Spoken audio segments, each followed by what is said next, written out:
Well, Coach, what a difference a week makes, I guess, for you guys.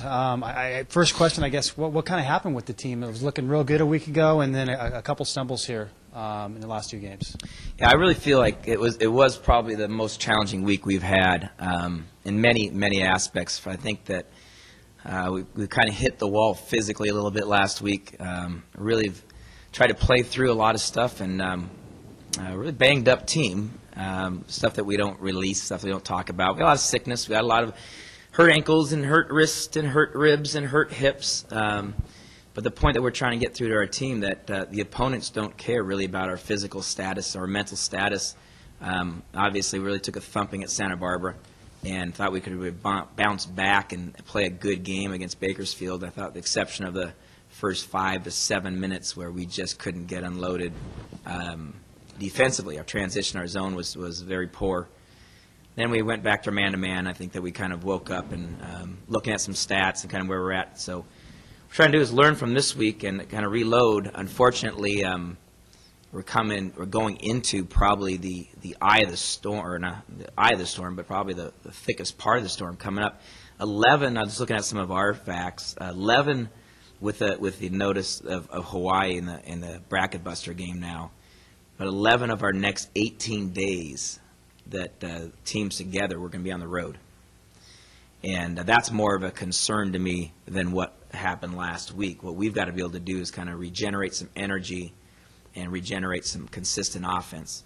I think that would be the number one concern. And if you look at the good victories we had on the road at Irvine and at Long Beach State, we shot a high percentage offensively.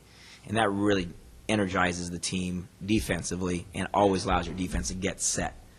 So this last weekend we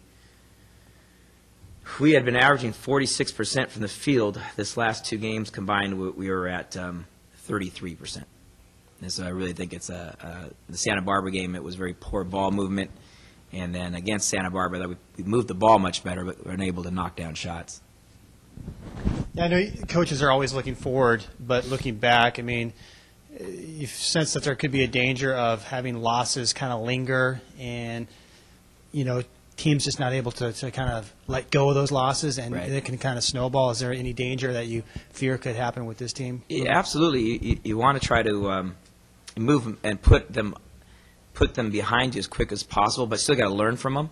And there's a danger of winning and holding on to those wins as well. So it's kind of the old coaching. You try to learn and move on, but the realities are there's always history, and the most mature teams, most mature players, most mature programs are able to, have highs and not walk around too overconfident, and then have some lows and not walk down with your head down too low. I mean, just avoid the highs, the extreme highs. Don't it's never as bad as it looks, and it's never as good as it looks. And so kind of keeping that in perspective is certainly we want to be able to do it. What helps, this week is that we had a day off yesterday, Sunday.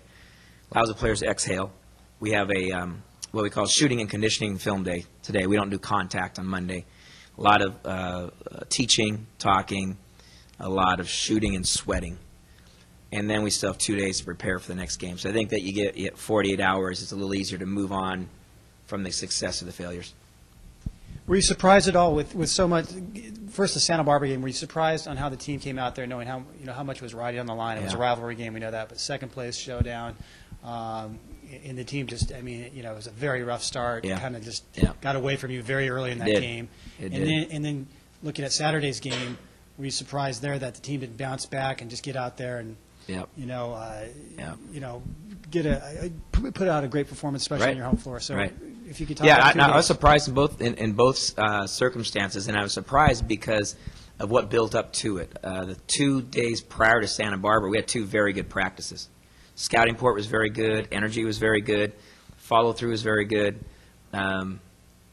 You can practice the play all that you want, but until the camera, the lights turned on, and the audience is there, the performance has to be in line with that. And that's just something we have to go through. And as a coach, you want to look at that as, okay, did we do what we could? Did the team feel like we were preparing? And so I was surprised. You can get a sense when you think the team's losing that edge. But I think what happened was that we hit that first wall at Santa Barbara, and we got jolted how quickly and aggressively they came at us.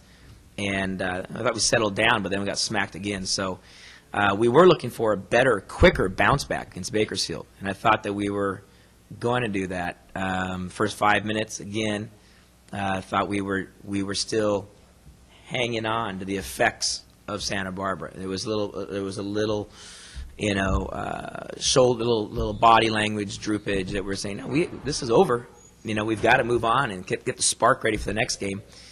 Once we subbed through and changed defenses, I think we found that path. But at the same time, then I think we were playing from the hole and playing tight from behind versus, okay, let's get back to shooting it and sharing it and playing a little more aggressive that way. So, yeah, I think in both cases there's definite effect, and we're always concerned about that effect following you around.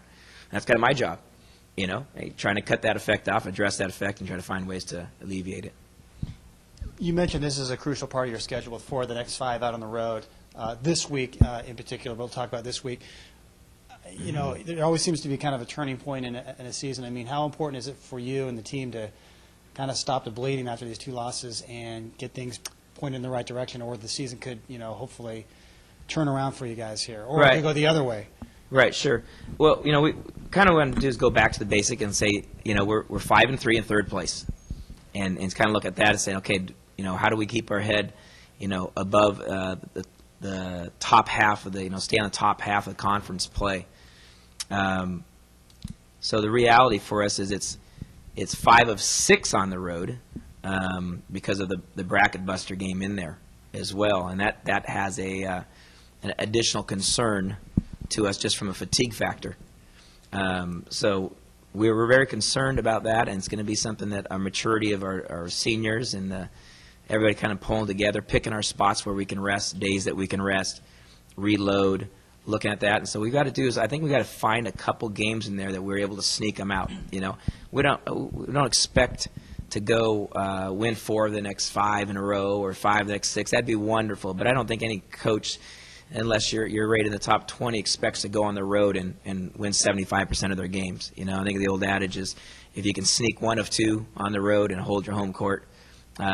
And then the other side of it is, from a positive look, is that the Santa Barbara game was one, Bakersfield not being a conference game, so we're trying to go back to, okay, well, 5-3 in conference play.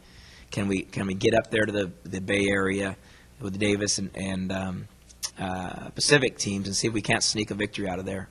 So I think that's really kind of look at it as a 3-week issue, kind of like, okay, let's get all our focus on week 1, although we know as coaches that, hey, 11 of these next 18 days we're going to be on the road here, kind of fighting and clawing and kind of generating that enthusiasm for one another.